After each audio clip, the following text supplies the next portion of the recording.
ہم نے رب کے حکموں کو توڑا، ہم نے پرواہ ہی نہیں کی۔ ہم سمجھے دنیا میں آئے ہیں تو ہماری دنیا ہے، آوارہ ہوں، خواہشات نفس کے مطابق زندگی گزاریں، آنکھیں بے حیائی میں لگی رہیں، سوچیں آوارگی میں لگی رہیں، کان نغمے سنتے رہے، زبان جھوٹ بکتی رہی، ظلم و جبر کا بازار گرم رکھا، عصمتیں عزتیں پامال کرتا رہا، لوگوں کا مال لوٹتا رہا، حق غصب کرتا رہا، کلیجے اور دل چیرتا رہا، لوگوں کو زخمی کرتا رہا، لوگوں کے جذبات سے کھیلتا رہا، پرواہ نہیں کی کہ یہ دنیا ہے، امتحان گاہ ہے، چند دنوں کے لیے آئے ہیں، اللہ کے حضور پیش ہونا ہے، عملوں کا حساب ہونا ہے۔ اب جب وہ دیکھیں گے کہ ہمارے ساتھ کیا ہونے والا ہے تو ان کے چہرے پہلے بگڑ جائیں گے۔ کیوں؟ وہ گمان کریں گے کہ ان کی ریڑھ کی ہڈی توڑ دی جائے گی، ایسے عذاب آئیں گے جس طرح کسی کی ریڑھ کی ہڈی ٹوٹ جائے تو اس کا چہرہ شگفتہ گلاب تو نہیں ہوتا، اس کا چہرہ جو ہے وہ تو کس قدر مرجھایا ہوا ہوتا ہے۔ تو اللہ ارشاد فرماتا ہے اس طرح ان کے چہرے ہوں گے۔ ابھی عذاب آیا نہیں ہے لیکن چہرے پہلے ہی اترے ہوئے ہوں گے، اور جب عذاب کی بھٹی میں ڈالے جائیں گے، اللہ اکبر، اور وہ سخت عذاب، حضور نے جبریل امین سے پوچھا مجھے جہنم کے عذابوں کا ذکر سناؤ۔ عرض کی حضور سب سے ہلکے عذاب کی کہانی سناتا ہوں، اور وہ یہ کہ جہنمی کے پاؤں میں آگ کا جوتا رکھا جائے گا، باقی پورا بدن اس کا سلامت ہوگا۔ یہ سب سے ہلکے عذاب کی کیفیت ہے۔ اب پاؤں میں آگ کا جوتا ہوگا، حدت، گرمی، شدت اتنی ہوگی کہ دماغ پگھل کے ناک اور کانوں کے راستے سے باہر آ جائے گا۔ پاؤں میں رکھے ہوئے جوتے کی گرمی دماغ کو ایسے چڑھے گی کہ وہ پگھل جائے گا اور ناک اور کانوں کے راستے سے باہر آ جائے گا۔ تو اللہ کے عذاب کے خوف سے چہرے بگڑ جائیں گے، حالت سلامت نہیں رہے گی۔ یہ بات ذہن میں رکھیں کہ اللہ جس کو جہنم میں ڈالے گا اس کو اس صورت میں نہیں ڈالے گا، یہ محمدی صورت ہے، یہ شکل اس کی چھین لی جائے گی اور اس کی شکل بڑی کر دی جائے گی۔ اس کا ایک ایک دانت احد پہاڑ جتنا ہوگا۔ احد پہاڑ کا پھیلاؤ 15 کلومیٹر پہ ہے، 15 کلومیٹر کا ایک دانت، اور 32 دانت کتنے ہوں گے تو منہ کتنا بڑا ہوگا۔ اس کو اتنا بڑا اس لیے کیا جائے گا تاکہ وہ عذاب کی تکلیف زیادہ سہے۔ 70 گز موٹی کھال ہوگی، اور کھال جل جائے گی تو اللہ قرآن میں فرماتا ہے ہم نئی کھال دے دیں گے تاکہ عذاب کی تکلیف اس کو گوارا کرنی پڑے۔ پھر چیخے گا، چلائے گا، ہائے مجھے پانی دو، پانی دو، پیاس کی شدت ہے۔ 70 سال تک تو اس کی کوئی آواز ہی نہیں سنے گا۔ 70 سال کے بعد داروغہ جہنم چیخ کر کہے گا کیا مانگتا ہے؟ وہ بولے گا مجھے پانی چاہیے۔ کہا جائے گا تو بے بھی ملتا ہے پانی۔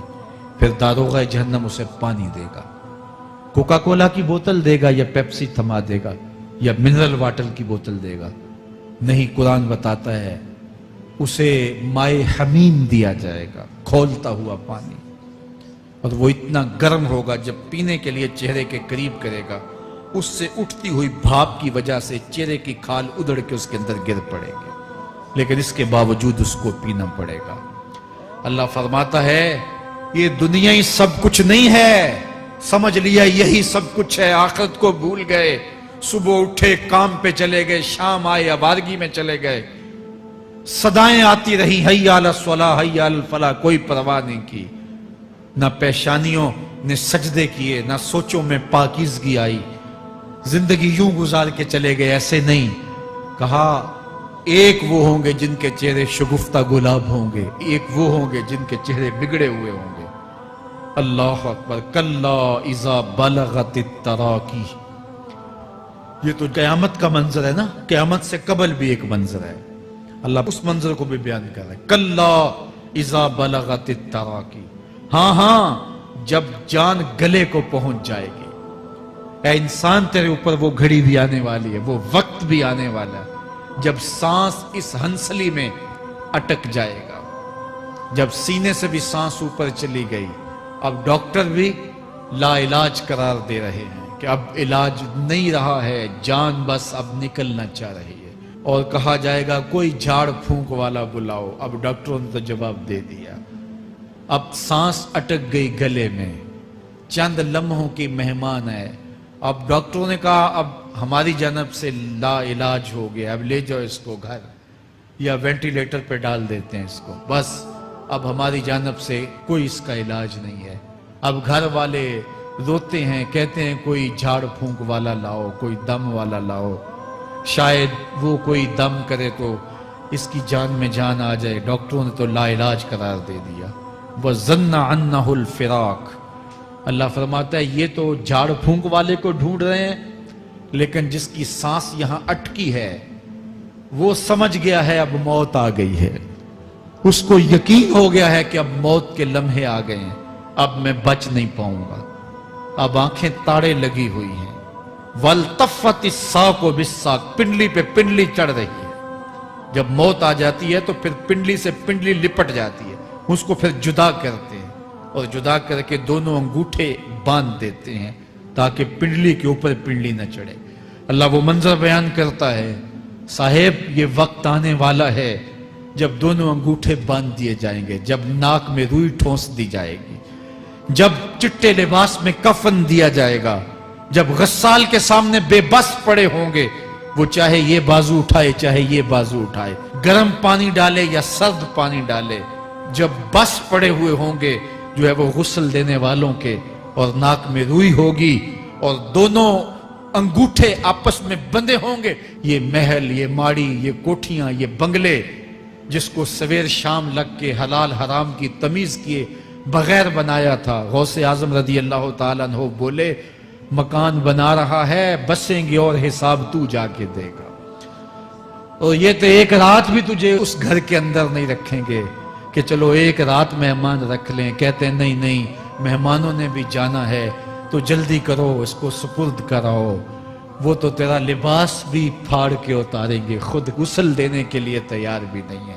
تجھ سے خوف آنے لگا ہے، جاندی واری ڈرونا بنے ہوتے، ہاتھ نہ لاندے ڈر دے، جنہ لئی تو پاپ کمائے اج کتھے نہیں تیرے کر دے۔ آج تو وہ تیرے ساتھ تجھے غسل دینے کے لیے آمادہ نہیں ہے۔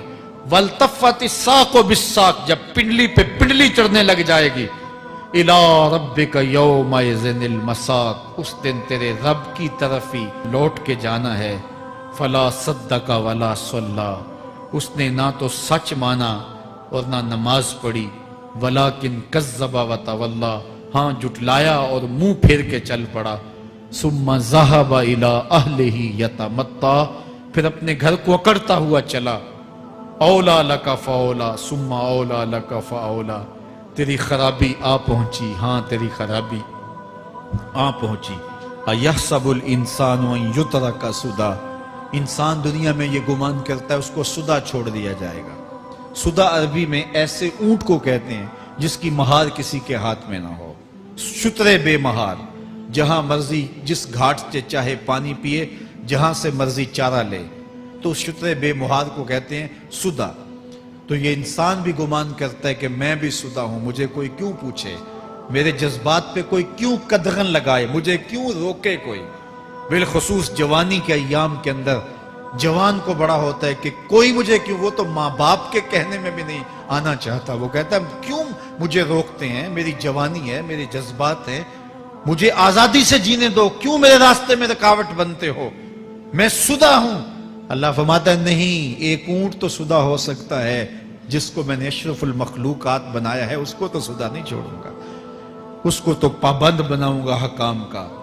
اب وہ کہتا ہے کہ نہیں نہیں، یہ کیسے دوبارہ اٹھائے جائیں گے؟ اب دوبارہ وہی بات پھر آ گئی، الم یک نطفۃ من منی یمنی، اللہ فرماتا ہے ایک بوند تھی نا، پانی کا ایک قطرہ تھا جو رحم مادر میں رکھا گیا، ثم کان علقہ، پھر وہ پانی کا قطرہ لوتھڑا بنا، فخلق فسوی، پھر اللہ نے اسے پیدا فرمایا اور پھر ٹھیک ہموار کیا، فجعل منہ الزوجین الذکر والانثی، پھر اس سے وہ جوڑ بنائے، کوئی مرد بنایا کوئی عورت بنائی۔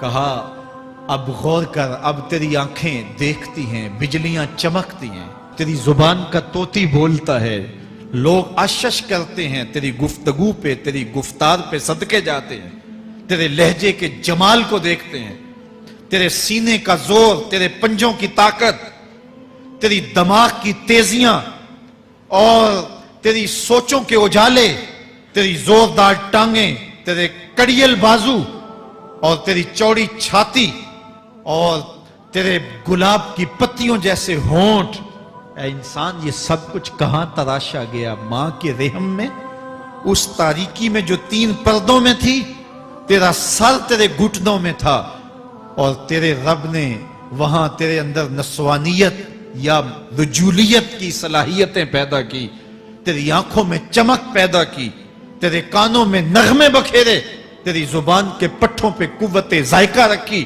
تجھے بولنے کی صلاحیت دی، تیرے پنجوں میں زور رکھا۔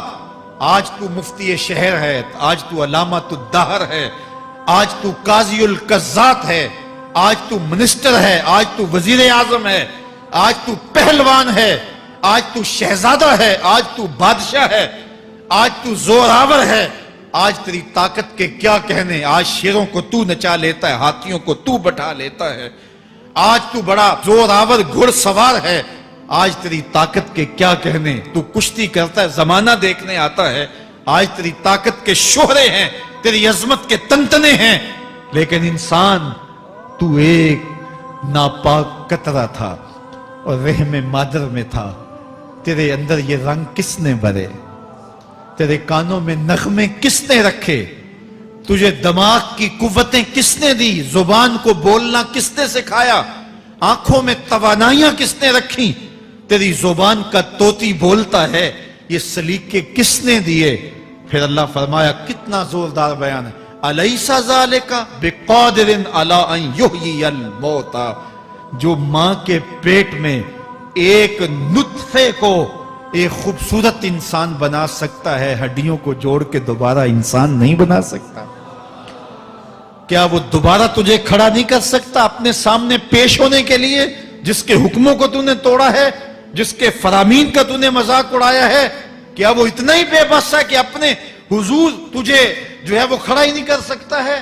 جس رب نے تجھے ماں کے شکم میں شکل دی، حضرت شیخ فرید الدین عطار بولتے ہیں، سانے کستی سلاتی می شود، ایسا کاریگر ہے مٹی سے بادشاہ بنا ڈالتا ہے۔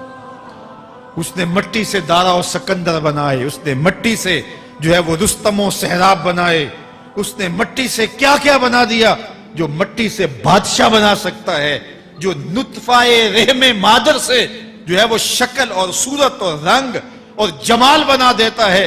تیری صورت نکھرتی ہے، تیرے ہونٹ گلابی ہیں، اور تیری نرگسی آنکھیں ہیں، تیرے ریشمی بال ہیں، اور تیری خوبصورت رنگت ہے، تو چال چلتا ہے تو لگتا ہے قیامت چل رہی ہے، تیرا قد رانا جو ہے وہ صنوبر کو شرماتا ہے، تیری گفتار کے تنتنے ہیں۔